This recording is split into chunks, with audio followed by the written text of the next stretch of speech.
આ દુનિયાની અંદર હજારો ડાયા માણસો રહેલા છે. સંસારની રીતે આપણે જેને આગળ કહીએ, પણ છતાંય એ લોકોના જીવનની અંદર દુઃખ દુઃખ અને દુઃખ જ તમને જોવા મળે. તો ભગવાન જો આપણે વિસારી દઈએ, શાસ્ત્રને આપણે વિસારી દઈએ, સંતોને આપણે વિસારી દઈએ, મંદિરને જો આપણે વિસારી દઈએ, તો એના દ્વારા કોઈ દિવસ જીવનમાં આનંદથી આપણે ભરી નહીં શકીએ. અને આનંદથી જો આપણે રહેવું હોય તો શાસ્ત્ર, મંદિર, સંત અને આવા સત્સંગનો જો ટચ રાખીશું તો ચોક્કસ આપણે આનંદ પ્રાપ્ત કરી શકીશું. અન્યથા તમે જુઓ, Guinness book of world records ની અંદર એક ભાઈ જેનું નામ રોય સલિવન, 7 વખત એનું નામ આવેલું છે ગિનિસ બુકમાં. અને એ માણસ એટલો પાવરફુલ માણસ છે. વીજળીના ભયંકર આંચકાઓ, વીજળી હોય એનો આંચકો બહુ જોરદાર આવે. એક વખત એને 7 આંચકા આપ્યા વીજળીના અને એને કઈ ન થયું, ખમી શક્યો, એટલો પાવરફુલ માણસ. પણ એક જ આંચકો ખાલી એની પ્રેમિકાનો આવ્યો, એટલે આપઘાત કરી મરી ગયો. 7 વીજળીના ઝાટકા ખમી શક્યો, એક પ્રેમિકાનો ઝાટકો ખમી ન શક્યો, મરી ગયો આપઘાત કરી. એટલે મને એને રિસ્પોન્સ કેમ ન આપ્યો? આ સંસાર. જો એને ટચ હોત આ શાસ્ત્રનો તો વાંધો નો, આંચકો ખમી શકત કે દુનિયામાં આવે જાય ખરા, મળે ખરા અને જાય ખરા. જો દુનિયાના આંચકા ખમવા સરળ છે. એક બહુ જ મહારાષ્ટ્રની અંદર ધર્મ પ્રચારક હતા, આમ બહુ પ્રામાણિક હતા અને સારા હતા. હવે એને વિચાર થયો કે આપણે દુનિયાને સુધારી દેવી છે. એટલે આમ પ્રચાર કરવા નીકળે કે દુનિયા સુધરી જાય, દુનિયા સુધરી જાય. સારું કામ કરતા હતા અને ખરેખર એને સારા પુસ્તકો લખ્યા, બીજું ત્રીજું બધું કર્યું. પણ એને લાગ્યું કે આ લોકો કેમ સુધરતા નથી. એટલે લોકોને જોઈ અને એને દુઃખ જ રહ્યા કરે કે હું આટલી બધી સરસ વાતો કરું છું, લોકોને માટે કામ કરું છું, છતાંય લોકો તો સુધરતા નથી. એટલે એ આપઘાત કરીને મરી ગયા. અરે લોકો સુધરે કે ન સુધરે એની તમે શું ચિંતા કરો છો? તમે સુધરી જાવ ને. બાજુના ઘરની આપણે શા માટે ચિંતા કરવાની? આપણું ઘર સરખું કરી દો, દુનિયાને જે કરવું એ કરે. તમારું ઘર જો સરખું થઈ જશે એનો મતલબ એવો થયો દુનિયા તમારા માટે સરખી થઈ ગઈ.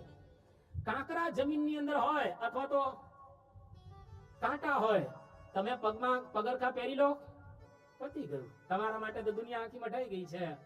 તમે છત્રી ધારણ કરી લો, હવે વરસાદની તમે શું ચિંતા કરો છો? બીજા પલળે કે ન પલળે, બીજા સુખી થાય સારું છે, ન સુખી થાય એની તમારે ચિંતા કરવાની કોઈ જરૂરિયાત નથી. બસ હું સુખી થાવ અને મારા યોગમાં જે કોઈ આવે એને એટલીસ્ટ હું મારો સંદેશો આપું. બસ તમે જો કોઈના દુખે, મહાપુરુષો ચોક્કસ દુખી થાય પણ એના માટે પ્રાર્થના ચોક્કસ કરે કે પણ એને લઈ અને એ જ પોતે આ લોકનો ત્યાગ કરીને નથી જતા. એના માટે આખી જિંદગી ખર્ચે ખરા પણ પોતે કઈ ધામમાં જતા ન રહે. એટલે દુનિયાને સુધારવાનો ચોક્કસ પ્રયત્ન કરવાનો, પણ દુનિયા ન સુધરે આપઘાત કરવાની જરૂરિયાત રહેલી નથી. અને આજે તમે જો માણસો નાના નાના દુઃખમય લોકો જતા રહેતા હોય. એક કલ્પેશભાઈ આપણા છે, એમને એક પ્રસંગ કીધેલો. બિટ્સ પિલાણી બહુ એ સારી યુનિવર્સિટી છે અને એની અંદર એક વિદ્યાર્થી ભણતો હતો અને એમને ખાલી 1 માર્ક્સ ઓછો આવ્યો, ખાલી એક જ. એટલે બીજો નંબર આવ્યો. જેવો બીજો નંબર આવ્યો એટલે પંખે દોરડું બાંધી લટકીને આપઘાત કર્યો. એક નીચે નોટ લખતો ગયો કે my father will give me a long lecture. મારા ફાધર મને લાંબુ લેક્ચર આપશે એટલા માટે હું મરી જાઉં છું. તો 1 માર્ક્સ ઓછો આવ્યો તો મહેનત કરો, તમે આવી માર્ક્સ એટલે મરી જવાનું હોય. આવી રીતે કંઈક આધ્યાત્મિક સાંભળ્યું હોય તો એનો વાંધો ન આવે. કદાચ આવા જીવનનો પ્રસંગ તો બને જ ને. એમાં કઈ અમદાવાદની અંદર 1997માં એક પતિ પત્ની, પુત્ર અને પુત્રી ચારે એક સાથે આપઘાત કર્યો. કેમ આપઘાત કર્યો? એ કે અત્યારે બેકારી છે ને એટલે અમારે ઘર ચલાવવું અમને અઘરું પડે છે એટલે અમે ચારે એક સાથે મરી જઈએ છીએ. ચીઠી મૂકીને ગયા. તો બેકારી પછી હંમેશા માટે રહેવાની છે? તેજી આવશે કે નહીં આવે? ચારે ચાર મરી ગયા. ચીઠી ઘરે હમણાં પડી રહ્યું અને ચારે જતા રહ્યા. કોક વખત એવું પણ સંસારની અંદર બને કે આપણું અપમાન થાય. લોકો અત્યારે તમે આમ સરસ રીતે બેઠા, આગળના સોફામાં બેઠા કે અહીંની પાછળ બેસો. કોક વખત એવું બને, ધારો કે એટલામાં શું તો પાછળ બેસી જઈએ, એમાં કઈ વાંધો નથી. પાછળ વાળાને આગળ બેસો. કોક વખત સમાજમાં આવું થાય ખરું, દરરોજ આવા પ્રસંગો બને પણ ખરા, પણ એમાં બિલકુલ ચિંતા કર્યા વિના સંસારની અંદર શાંતિથી જીવન પસાર કરો. એક એન્ટોન ફસલ કરી અને બોલીવુડનો એક બહુ જ મોટો ફિલ્મ કલાકાર. હવે મોટી ઉંમર થાય એટલે તમારામાં થોડીક શક્તિ એનો રાસ થાય.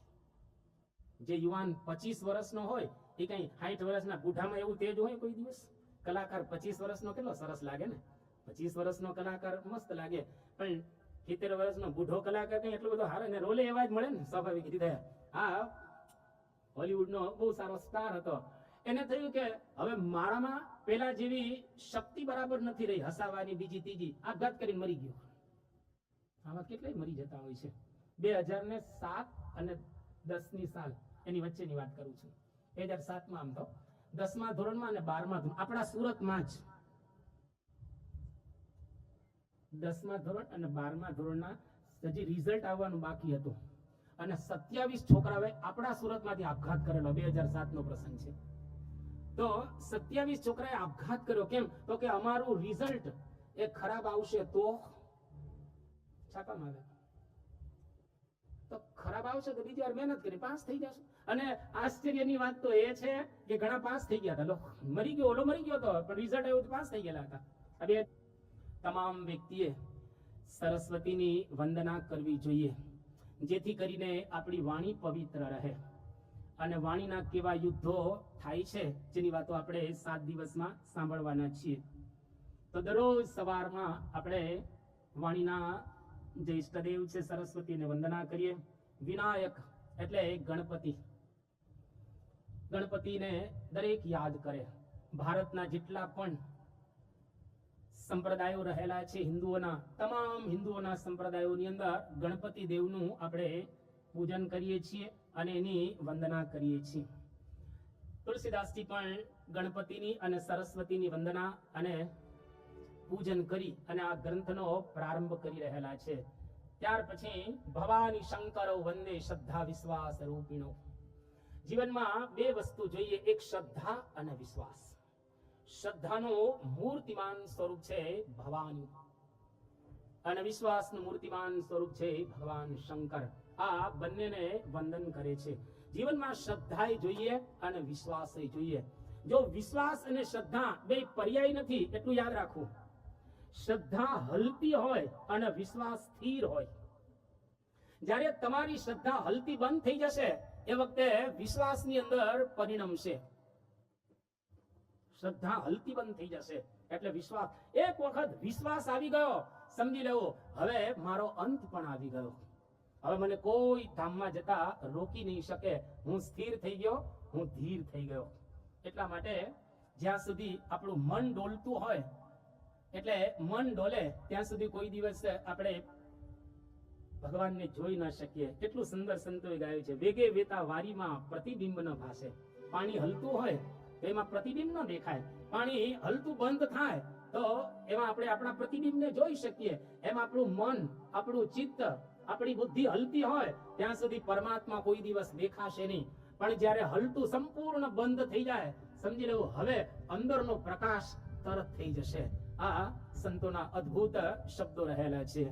વેગે વેતા વારીમાં પ્રતિબિંબ ન ભાસે રે, વેગે વેતા વારીમાં પ્રતિબિંબ ન ભાસે રે. એમ ડગમગે જ્યાં દિલ લગી, એમ ડગમગે દિલ જ્યાં લગી નવગ્રમ પ્રકાશ રે. અનુભવી આનંદમાં ગોવિંદ ગાવે રે, અનુભવી આનંદમાં ગોવિંદ ગાવે રે.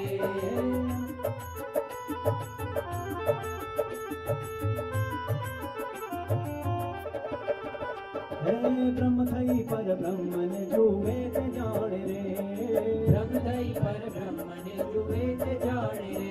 એવા જીવન મુક્ત જનના ગુણ વેદ વખાણે રે, એવા જીવન મુક્ત જનના ગુણ વેદ વખાણે રે. અનુભવી આનંદમાં ગોવિંદ ગાવે રે, અનુભવી આનંદમાં ગોવિંદ ગાવે રે, અનુભવી આનંદમાં ગોવિંદ ગાવે રે. આ પ્રમાણે જીવનની અંદર આપણું મન, બુદ્ધિ ને ચિત્ત ત્રણેય જ્યારે હલતા બંધ થઈ જશે એ વખતે આપણને અંતરમાંથી એક પ્રકારનો જબરજસ્ત આનંદ આવશે તુલસીદાસજી શ્રદ્ધા અને વિશ્વાસની આ વાત કરી અને છેલ્લે શ્લોકની અંદર તુલસીદાસજી કહે છે કે આ રામાયણની અંદર મેં શું ભરેલું છે એ પણ હું તમને સ્પષ્ટ કહી દઉં છું કે નાના પુરાણ નિગમાગમ સંમિતમ ય રામાયણે નિગદિતમ ક્વચિદન્યતોપી સ્વંતઃ સુખાય તુલસી રઘુનાથ ગાથા ભાષા નિબંધમતિ મંજુલમાતનોતિ.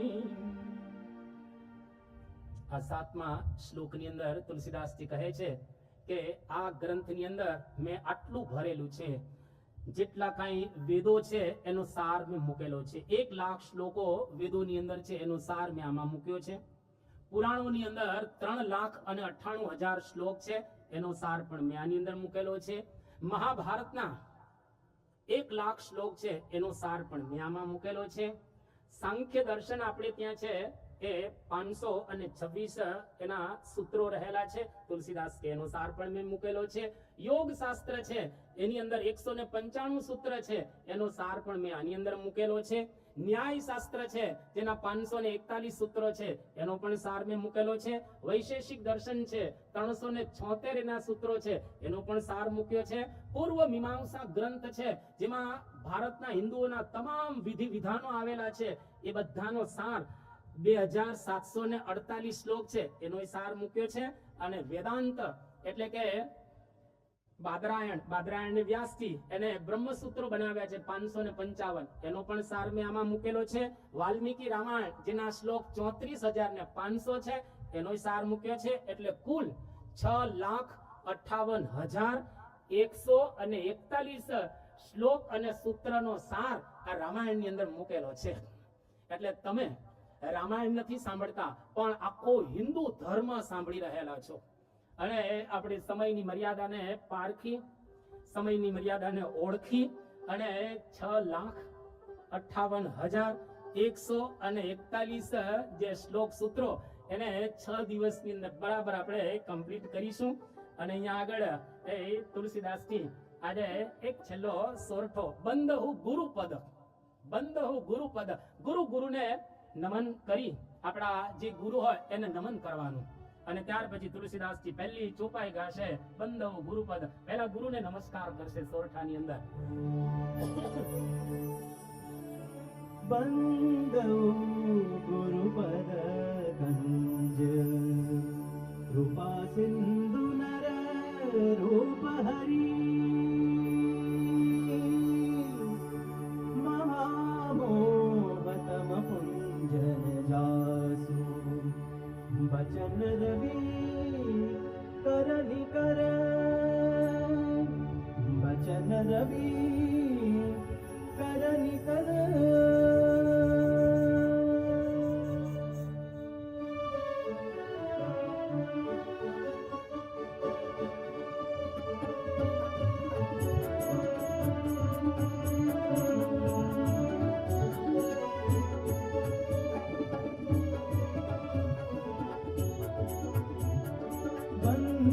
गुरुपद पदुम परागा सुरुचि सुवास सरस अनुरागा.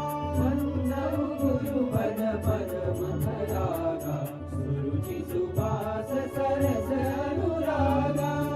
अमिय मुरीमय चूरन चारु, अमिय मुरीमय चूरन चारु. समन सकल भवरुज परिवारो, समन सकल भवरुज परिवारो. अमिय मुरीमय चूरन चारु, समन सकल भवरुज परिवारो. अमिय मुरीमय चूरन चारु समन सकल भवरुज परिवारो.